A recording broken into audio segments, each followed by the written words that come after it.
Welcome to another episode of Spiritual Superpowers.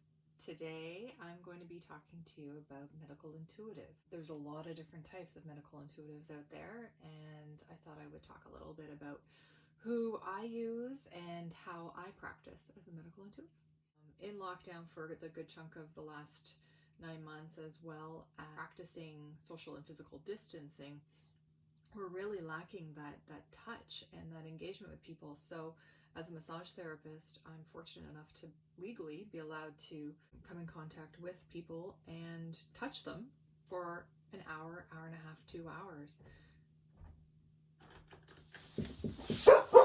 Hi! Come on in.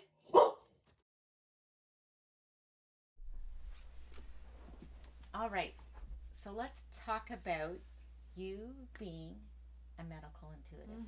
I want to hear your thoughts on this.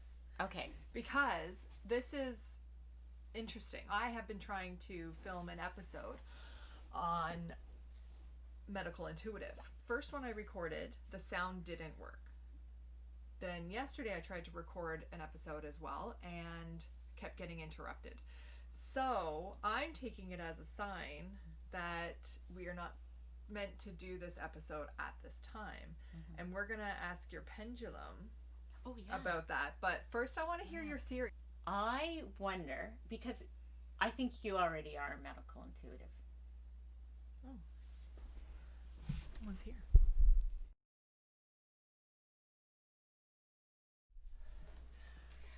Okay. Interesting. Another interruption. Yeah. See? So 3 times a charm. This, I swear. I mean, the interesting thing is, I feel that you already are a medical intuitive. So, would you agree with that? I'm a baby medical intuitive. I have my abilities, but work on them. Yeah, and what I think it is, you are maybe comparing yourself to someone like Dr. Molly. Yes. And I think, comparing yourself to someone like Dr. Molly isn't even really relevant, but I think that's what you're doing.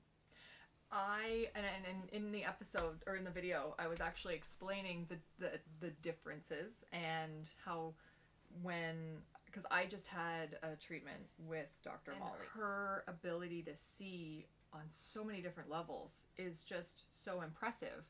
But she has been doing it. Like, she's been my doctor for 17, 18 years doing this type of work. And yes, I'm just starting to realize that a lot of what I've been doing for the last 20 years is the form of medical intuition, but I haven't quite been able to hone the skill yet to be really accurate. I see what the body wants me to see, but there's so much more for me to be able to tune into. I think to be able to, as I say, would be able to call myself medical intuitive. Right. So that's what I think the where the block is that you don't feel ready to put yourself out there yet. Right. But how do you get ready unless you're doing it, right? And that's one of the things that I've just kind of taken a leap of faith. I've started practicing as a medical intuitive. Oh, I just did that's...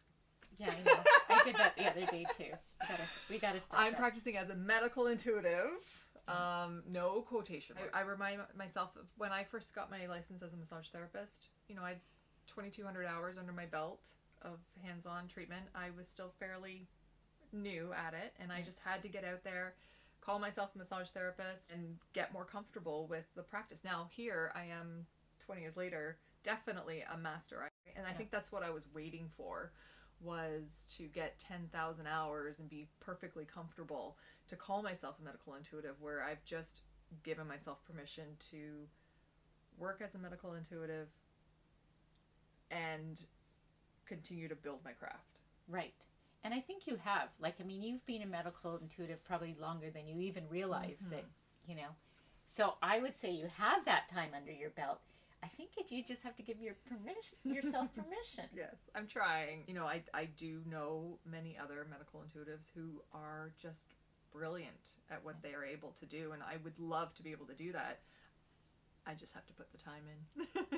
No, I think you have to give yourself permission to. I think that's all it is, honestly. Okay, well... And, okay, so then the other thing I thought about that might be holding you back is, and especially in terms of putting yourself out there, you know, in this way or however else, is what kind of people will seek you out, right? And we know it's going to be people that have probably gone to every avenue in terms of trying to figure out a diagnosis, probably being told it's all in their head or whatever. And I know if I were in your shoes, I'd feel a kind of a little bit of a weight of that, you know, like you're going to get some pretty tough things. And then there's a little bit of pressure for you to figure out what no one else has been able to figure out. Yes.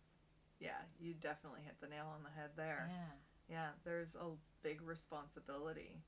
So maybe just trying to look at when someone comes to you like that, saying, I don't know if I'm going to be able to figure out what this is, but what I'm going to be able to figure out is what the body wants to tell me. So don't have that pressure on being able to figure out. And so, I mean, those two things, just don't compare yourself to someone else, and don't worry about, you know, what's going to come to you, because I think it will be challenging. But if those people come to you, they're coming to you for a reason. Right. And I think that you just reminded me that when we talk about intention and manifesting, really, I could set the intention that the people that I can help are the ones that find me. Yes. Yeah. That's a great idea. And also, the other thing that you need to think about is we will always be students in everything that we do. Yes. Right? And I think we always think about where we want to be, and that there's always going to be a higher bar if we choose to look at it that way, instead of the more I learn, and I think it goes with for everyone, the more you learn, the more you realize how little you know. Right. And just remembering that you are still providing such a valuable service to people. Thank you. And big thing, I think, for people, especially if they've been through that whole gamut of, you know, probably a lot of medical professionals, they have somewhere where they can go that they can be listened to and taken seriously. Yeah. Well, I'm glad we did this because I'm feeling inspired and maybe a little more confident. And I know you. I've known you for a long time, and trust stuff that Dawn's been able to tell me about my own body, I'm like amazed. It's amazing, you know, so. Well, thank you. All right, well, there we had a little conversation about medical intuitive, and you know, I was trying to make a video on it and it really wasn't working out, so it seems like this was how it was meant to be. Yeah, because it would bring us to this conversation. I just I have to work on my confidence that what I'm receiving is everything. I worry that what I'm receiving isn't enough.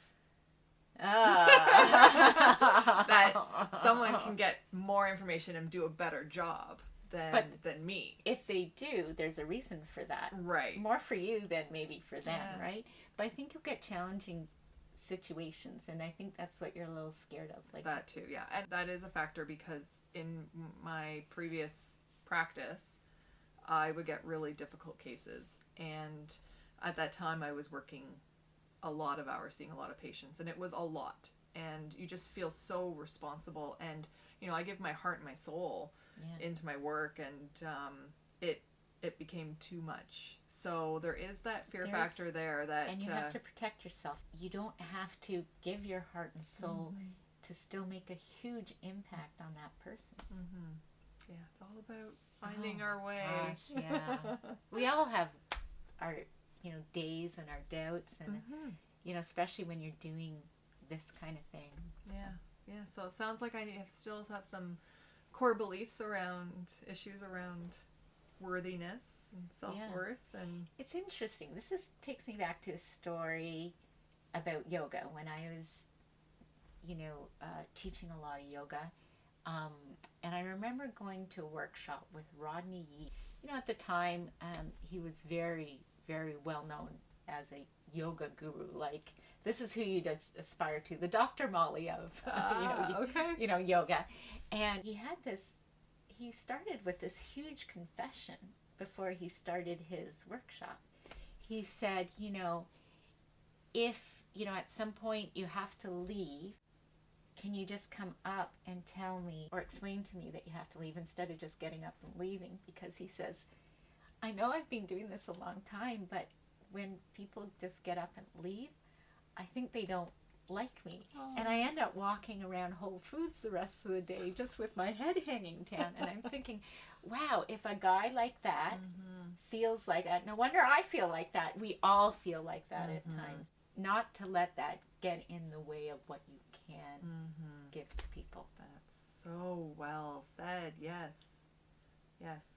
All right. Well, thank you for being a part of my therapy session today. And thank you for being such a great friend and helping me. Likewise. Your insight was bang on. So we always said at the beginning, we were, this journey together was kind of, we were helping each other at different times and for different things. Yeah. And here we go. All right. Well, if you liked this episode, please consider giving it a thumbs up.